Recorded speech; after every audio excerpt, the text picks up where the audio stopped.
Welcome to the deep dive. Today, we're getting into something of a modern paradox, an app called ZimaPay.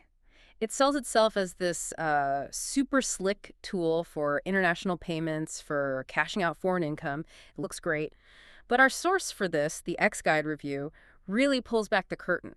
So our mission here is to figure out what's real. We want to quickly get to the facts on its security, its fees, and, the real risks. Exactly. And at first glance, you can see they've spent money on it. This is not one of those gimmicky earn cash fast apps. It looks and feels like a real payments business. It's got a wallet system. It advertises currency exchange, cross-border transfers. Passes the initial sniff test, then. It does. The engineering effort alone tells you it's not just a quick scam. Okay, so that professional structure is kind of the first clue, and X-Guide says most scam checkers lean positive on it. So let's talk about the tech for a second. The fact that it has a clean API, defined wallet segregation, that suggests some serious work went into it. Oh, absolutely. A simple pump and dump scheme. Just wouldn't bother with that level of infrastructure. It's too much work. Right. And that's what makes the warning so confusing. Because on one hand, you have this professional product. Your communication with their server, for instance, is secure. The domain, my.zimapay.com, has a good reputation, a valid SSL certificate. So the pipe is secure. The pipe is secure. But the entity at the end of that pipe is, well, anonymous. The owner's identity is hidden. And that's the first big red flag, a lack of accountability. A huge one, especially when it comes to who is storing your data and, your money long term. And then there's this other thing the source mentioned, this messy web presence. Different ZimaPay domains floating around. What's that about? Is it just bad branding? I don't think so.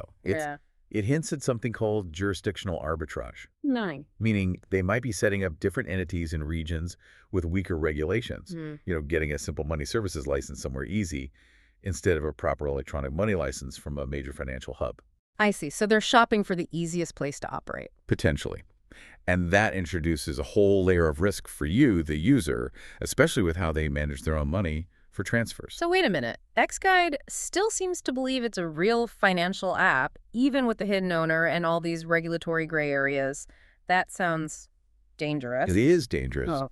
But that conclusion comes from the infrastructure we talked about. They built the machine. The app works like a financial engine.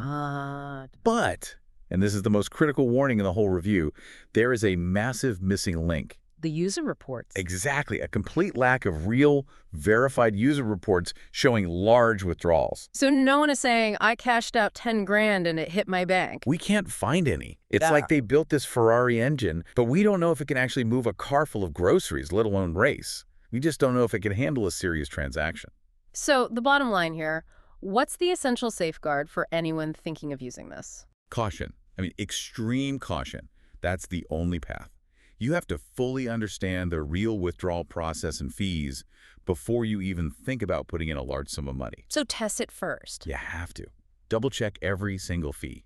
Not what they advertise, but the actual final amount that hits your account. That's the only number that matters. Okay, so we've given you the shortcut to understanding ZimaPay. The potential is there, but the precautions are absolutely non-negotiable. Right. And since that crucial proof of payout is missing from the public record, here's a final thought for you to take away. What's stopping you from taking a very small, low-risk amount of money and testing an international transfer yourself? That initial, cheap transaction is the only real way to confirm if this machine can actually do what it claims to do.